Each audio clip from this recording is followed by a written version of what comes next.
Bismillahirrahmanirrahim. Assalamu alaikum warahmatullahi wabarakatuhu. Alhamdulillahi hamdan kathira tayyiban barakan fih. Summa salatu wassalam ala ashrafi anbiyai wal mursalin sayyidina Muhammadin sallallahu alayhi wasallam. Ndugu zangu, tuko hapa kujibu swali la moja ya wafuatiliaji ambao alinirushia mjadala fulani ambao alikuwa kiujadili sehemu juu ya kufanya kichinjo kwa ajili ya kiumbe, kwa ajili ya kafara. Je, ni wakati gani ukichinja kichinjo na kuwa umemchinjia jini? Je, yafaa? Waweza ukachinja kichinjo, mambo yako yakaenda vizuri, mambo yako yakanyooka, lakini vipi kwa Mola wako kesho? Mola wako amekuridhi? Mola wako amekulizia? Na ni wakati gani ambapo ukichinja inakuwa ni sawa? Kwanza kabisa lazima tufahamu kwamba haya mambo ni mambo ambayo yana mkanganyiko mkubwa kabisa. Ni mambo ambayo kutokana na ufinyu wake kuwa ni mambo yalofichikana, kuwa ni mambo ambayo saa nyingine yanaogopwa hata kufuatiliwa, kuwa ni mambo ambayo wenye kuyajua ni wachache. Hivyo sasa hata uvumi pia unakuwa mwingi, watu kuyazungumzia pasi na kujua na kadhalika. Sasa ndugu zangu, tuangalie swali la kwanza ambalo liliulizwa na mtu aliuliza, ipi tofauti kati ya kuchinja kwa ajili ya Allah na kuchinja kwa ajili ya jini au shetani? Nini kimetofautisha? Na mtu mwingine niliona amejibu, ambapo majibu haya mimi nasema si majibu ya kweli. Anasema utofauti yake, kile kilichochinjwa kwa ajili ya Mungu huwa kinagawiwa kwa masikini.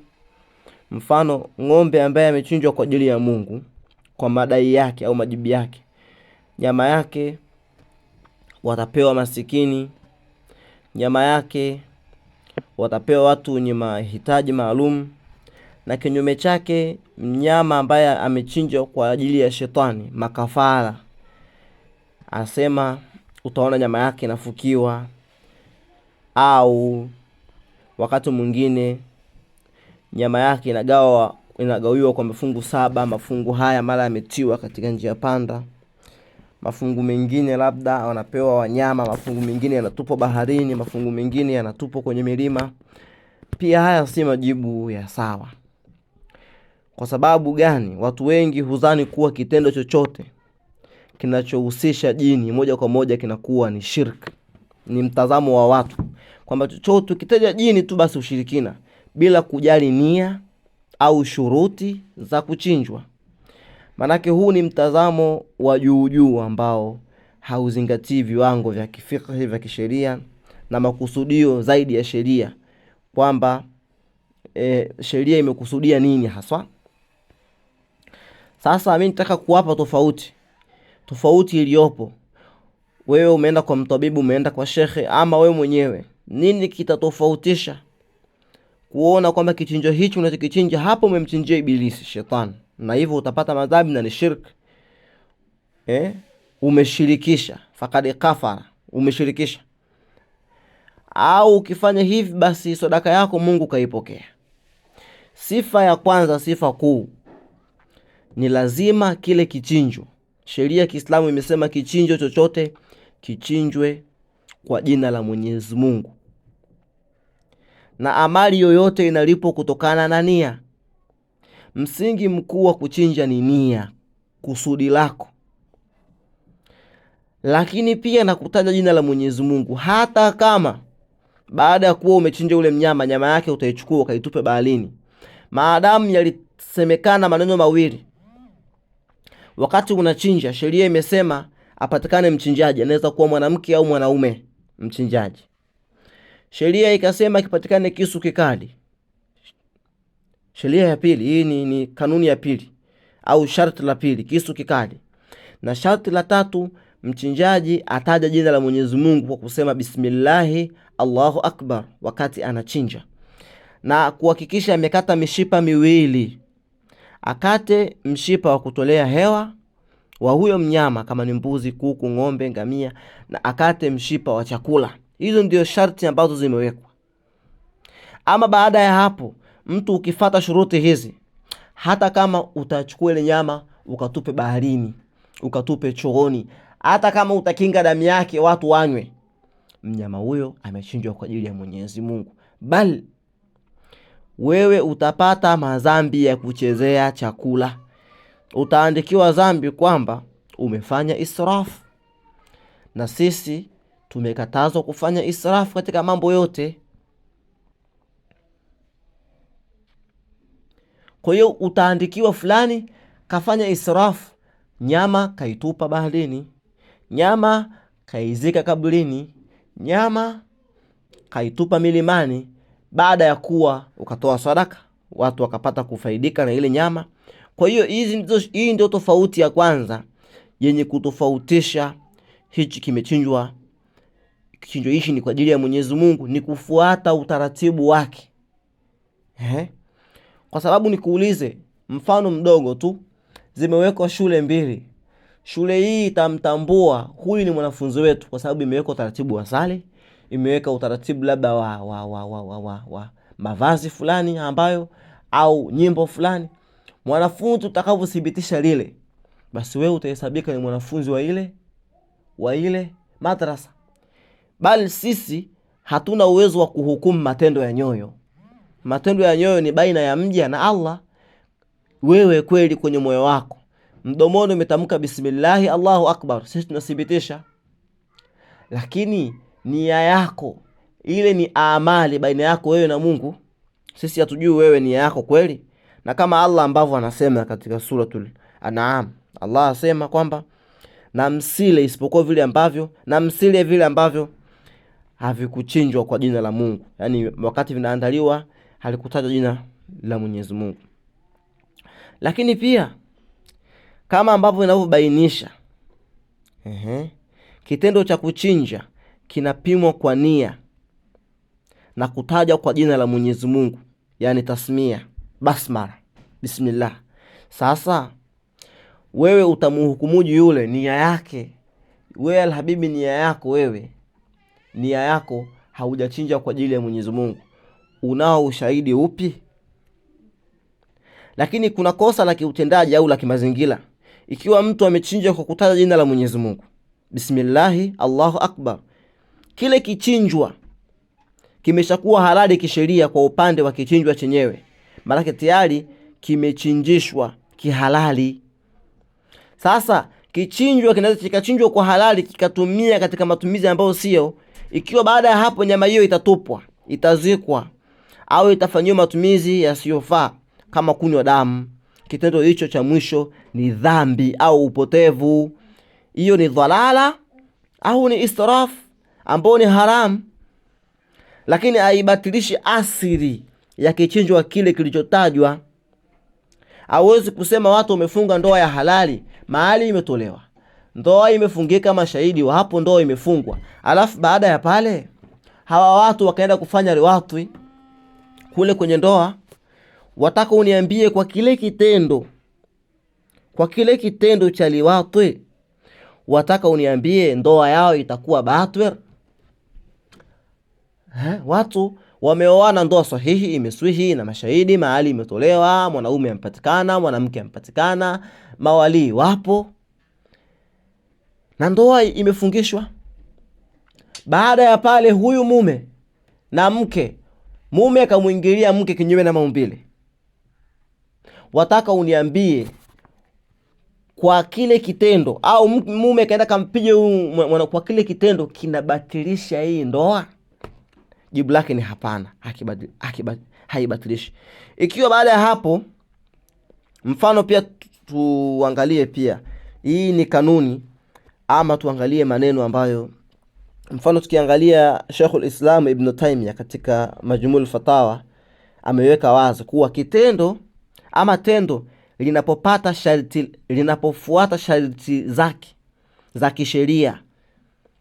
Tendo lolote, kama ni ndoa, kama ni kuchinja, ukazingatia ile tasmia, ukazingatia kichinjo kile, hukumu ya asili inasimama.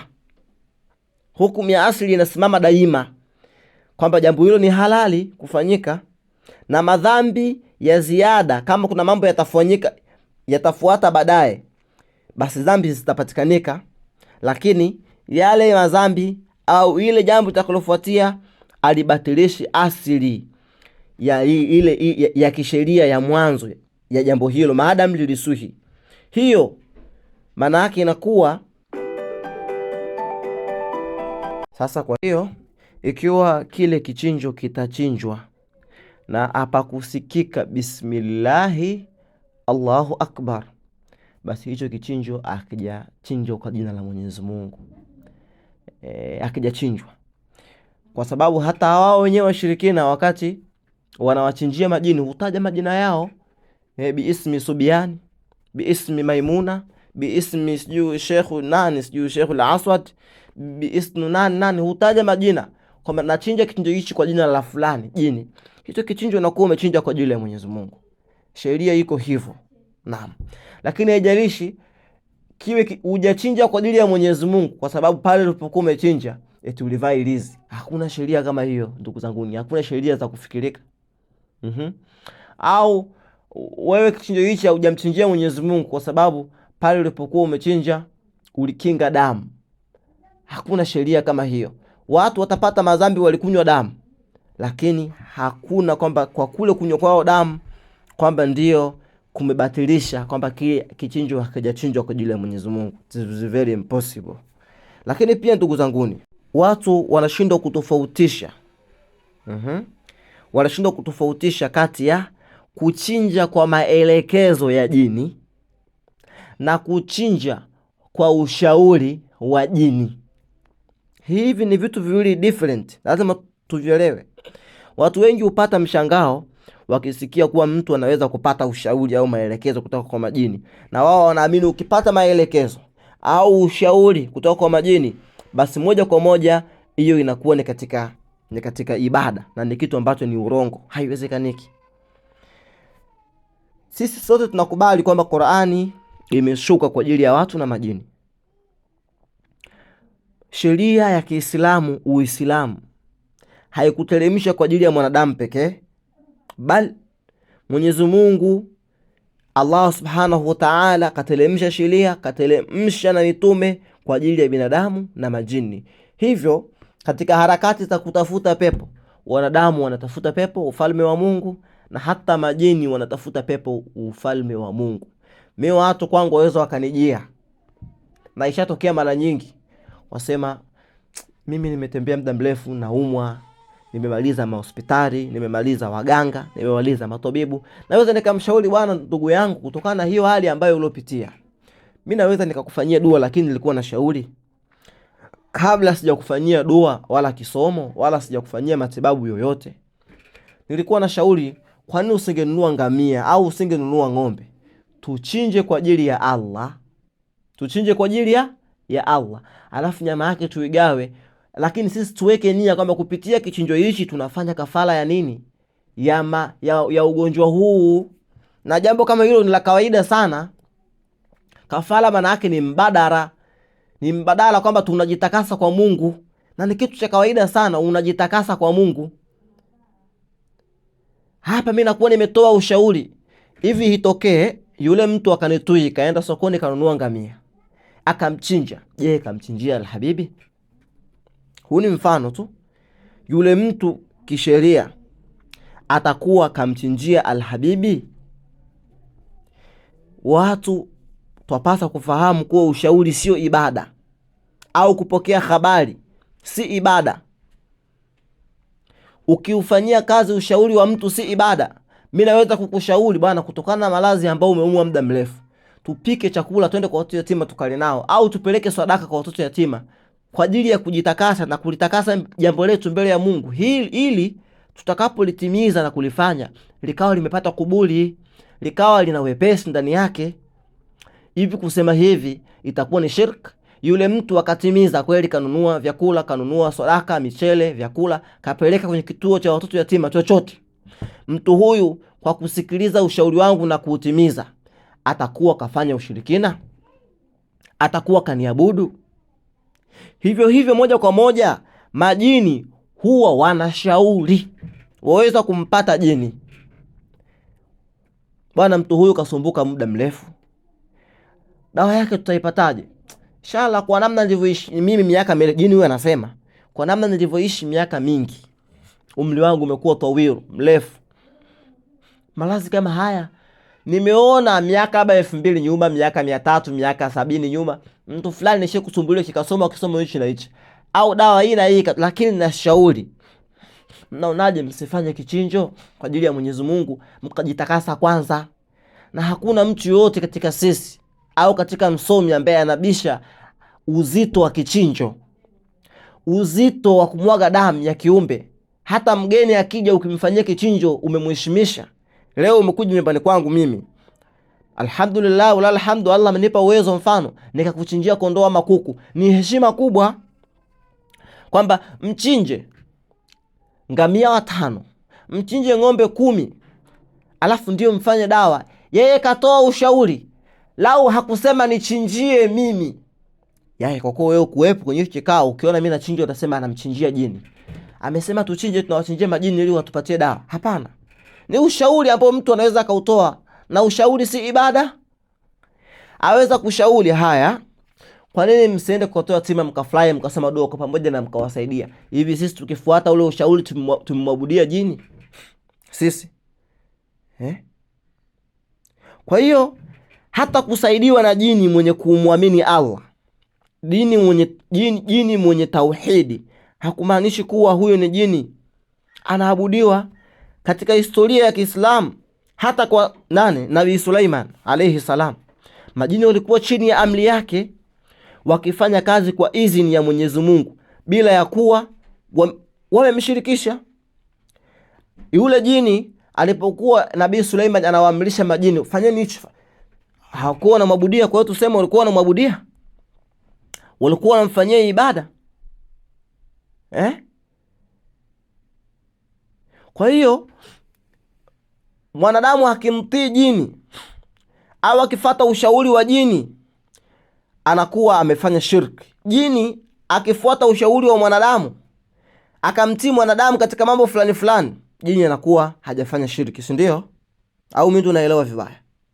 Kwa hiyo hivyo kutoa sadaka au kufuata mambo kwa miongozo ya kheri au ushauri mzuri ambao umetolewa na jini, kufanya hivyo hakumtoi mtu kwenye tauhidi ya Allah azza wa jalla, hakumtoi hata siku moja.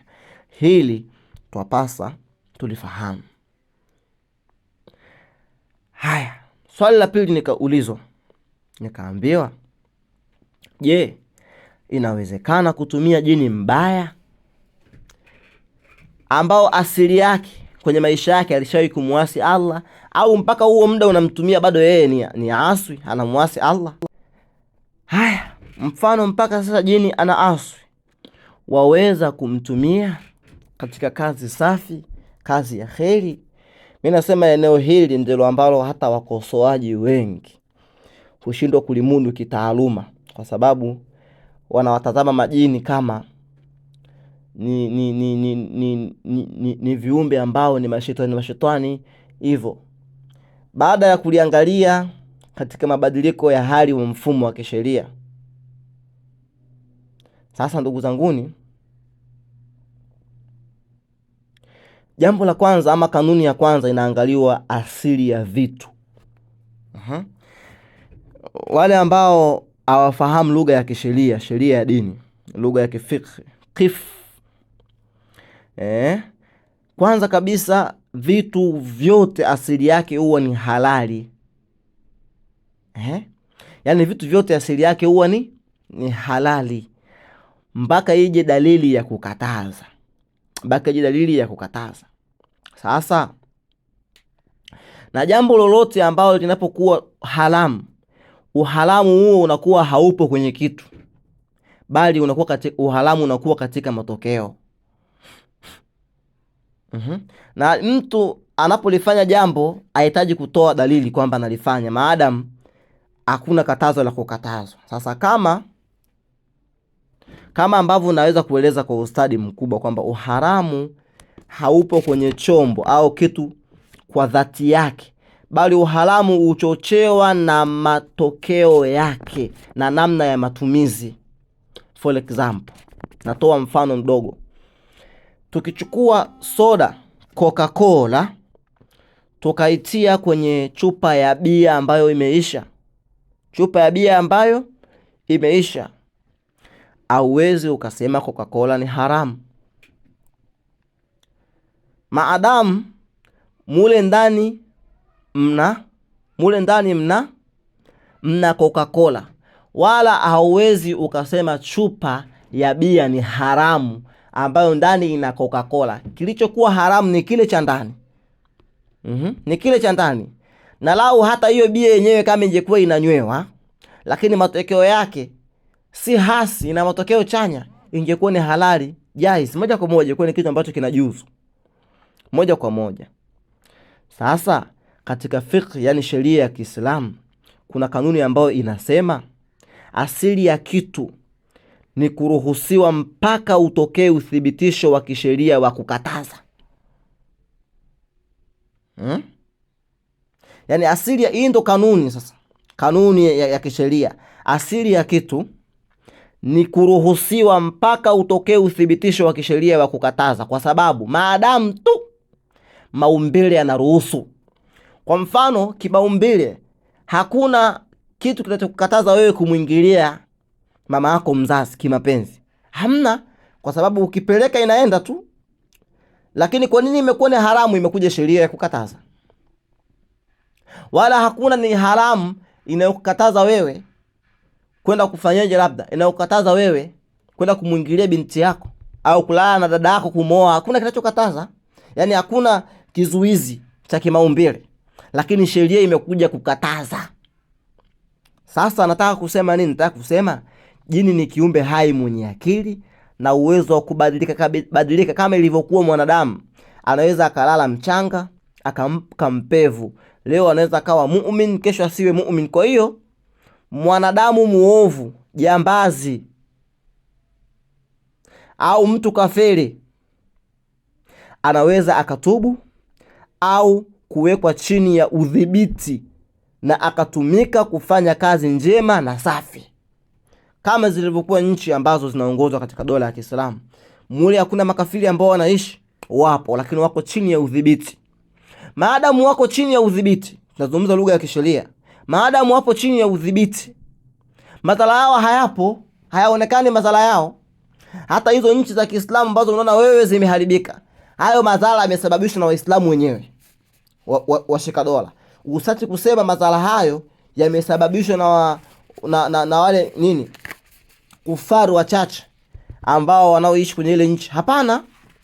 Kwa hiyo vivyo mjini ambaye hapo awali alikuwa katika upande mbaya au mpaka sasa yupo katika uaswi, anapoongozwa kielimu au akafundishwa kutubu au akawekewa mipaka ya kielimu ya kisheria chini ya mikono ya mtaalamu aliyebobea, anaweza kutumika kutekeleza jukumu lolote la kheri na kutoa huduma safi, kwa sababu hukumu ya kisheria inafuta hali ya sasa, sio asili yake. Inaangalia unakwenda kutengeneza nini, unafanya nini sasa,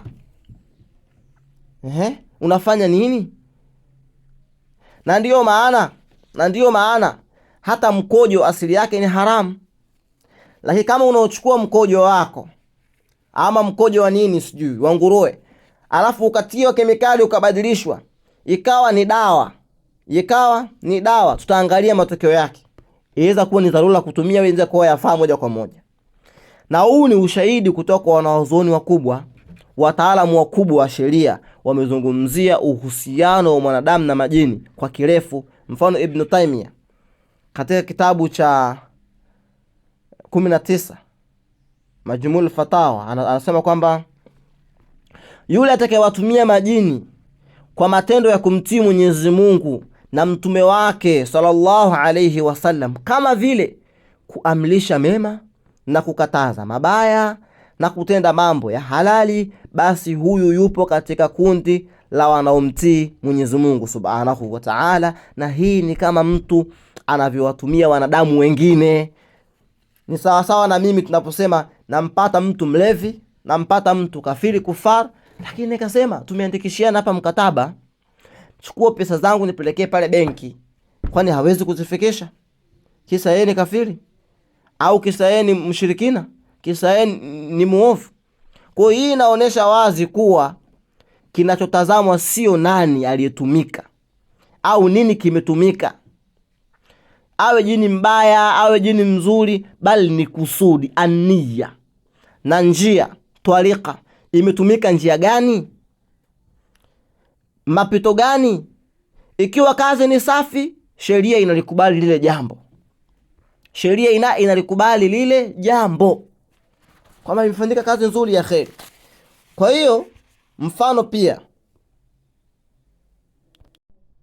katika historia ya Kiislamu, ulama wetu walikuwa wakihukumu watu na masala magumu, walikuwa hawatumii hisia, hofu au mtazamo wa sayansi. Mfano mitazamo kama kina Sheikhul Islam Ibn Taymiyyah imeweka wazi kwamba